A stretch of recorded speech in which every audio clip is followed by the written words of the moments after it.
On May 3rd, 2025, Bubblegum Simulator Infinity reached an all-time high player count of 340,000 players. With this many players so recently, you'd probably think the game is still thriving now. But what if I told you this game managed to lose over 90% of those initial players? While most simulators are expected to lose players, none can compare to the quick and drastic fall off Bubblegum Simulator Infinity had. So what exactly went wrong? Did the updates feel too repetitive, or did another simulator dethrone BGSI? But before we figure any of this out, we first have to time travel back to the beginnings of BGSI. Bubblegum Simulator Infinity is a sequel to the original Bubblegum Simulator, which was a game developed by Rumble Studios that absolutely blew up during 2018 and 2019. And this was due to the ongoing trends of simulators at the time. Bubblegum Simulator quickly captivated the interest of thousands of players on Roblox. But like almost any other simulator on the platform, the game died. But Rumble Studios never gave up. After the fall off of the original Bubblegum Simulator, Rumble Studios drifted their attention into making new games. Across the next couple of years, they would release 3 more games: Bubblegum Tower Defense, Mining Simulator 2, and finally Pet Catchers. But what Rumble Studios didn't expect was for all 3 of these games to meet the same exact fate. You see, all of these 3 games that Rumble Studios developed followed a similar trend in the player count. Whenever these games released, they'd have a big surge in player counts. While this isn't abnormal for games on Roblox, especially simulators, what comes next is what makes these games different from most games on Roblox. These games would keep a constant player count for a few weeks, but then the player count would drastically fall off. For example, Pet Catchers went from 41,000 players to just under 5,000 players in less than 2 months. The reasoning that these games fell off so quickly was mostly because the updates felt too repetitive or the games were too pay to win. After Rumble Studios saw this trend, they decided to do something risky. You see, for years Rumble Studios had avoided making a sequel for Bubblegum Simulator, and this was mostly due to the failure of Mining Simulator 2, which was also a sequel to the once thriving Mining Simulator. After the fall off of Pet Catchers, the Rumble Studios developer team switched all their attention into developing their most anticipated game ever, Bubblegum Simulator Infinity. But this time things were different. Rumble Studios made sure to play all their cards right, as they didn't want to repeat mistakes. During the development of BGSI, they assured players that the game would be free-to-play friendly, which was a major thing that their older games lacked. Along with this change, they wanted the game to feel exclusive and not like a sequel to the original Bubblegum Simulator, but that'd bite them back in the future, as you'll see later on in the video. Nonetheless, Rumble Studios focused heavily on promising their community what they'd been asking for. During the end of 2024, Rumble Studios had stated their game was going to be releasing in December or January, but when the time came for the game to supposedly release, it never did. It wasn't until April 5th, almost 3 months after the expected release of the game, that Rumble Studios finally announced that their game would be releasing in the coming week. On April 11th, 2025, the game finally released. Off the bat, the game lived up to the expectations set. The game was very free-to-play friendly compared to other simulators. BGSI was also very engaging and had some resemblance to the original game mixed with some uniqueness exclusive to BGSI. You could really see all the hard work that was put into the game. Alongside this, the devs at Rumble Studios were very communicative and were listening to what the community was asking for. That's why soon after, the game quickly reached 50,000 concurrent players on release day. This was expected and very good for Rumble Studios. You'd expect there to be a drop off the day after release, but BGSI steadily gained more and more players every day until finally on May 3rd, they reached their all-time high player count. With a staggering 340,000 players, the game was looking unstoppable, but that would quickly change for the worse. You see, the game was being extremely botted. The only reason the game had so many players was because more than 70% of the player count consisted of just bots, and this would be proven soon after, since Roblox did a big ban wave on bots around the time the game had peak players. That's why only a week after their peak player count, the game had lost an average of 100,000 players. But that wasn't the solution to the bot problem still. Most of the player count that remained were still mostly bots. Another big problem that Rumble Studios faced was that the studio only consisted of 3 main developers. They were having a difficult time releasing weekly updates. This introduced a new big problem for Rumble Studios. The updates kept being delayed. They couldn't stick to a consistent schedule due to the hard work it took to update the game weekly. But Rumble Studios had a solution for this. They would hire new developers for the game. But this plan wouldn't go the way they expected it to go. One of the main problems that Bgsi had was that the game was updating weekly. While this is very good because they are adding new content every week, this trend can lead to poor quality updates or overwhelming their players by dropping too many updates too quickly. Most games on Roblox that have been around for a year or more don't rely on weekly updates, but rather big updates that release across months. This ensures the updates are high quality and don't feel rushed. However, bots and weekly updates weren't the only thing holding Bgsi down. Most games on Roblox stay alive due to the content creators creating videos on these games, but Bubblegum Simulator was different. The game just didn't have a community that would watch YouTube videos on this game. Bgsi is known as a game where you can mostly AFK, and that was a big problem for content creators because most people nowadays don't want to see someone AFK hatching for a YouTube video. While this was untrue back in the original BGS, where content was everywhere across social medias, the same can be said for Bgsi.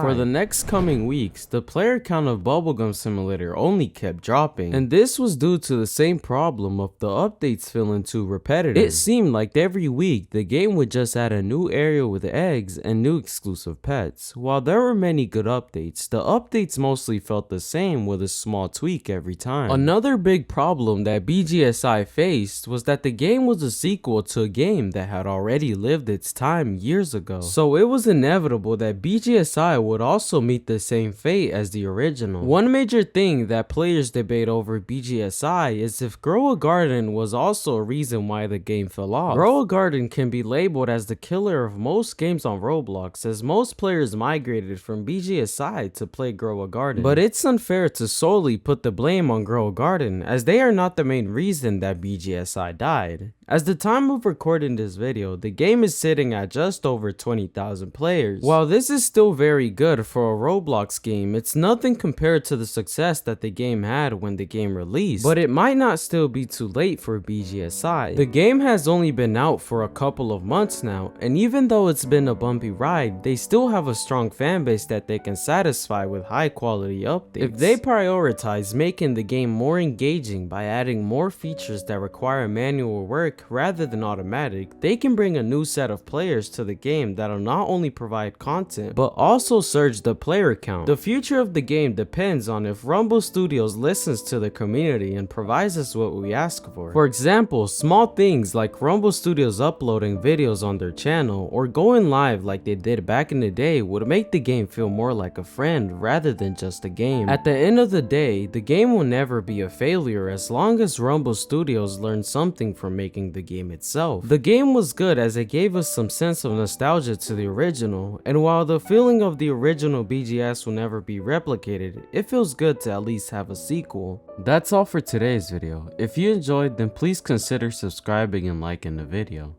Thank you.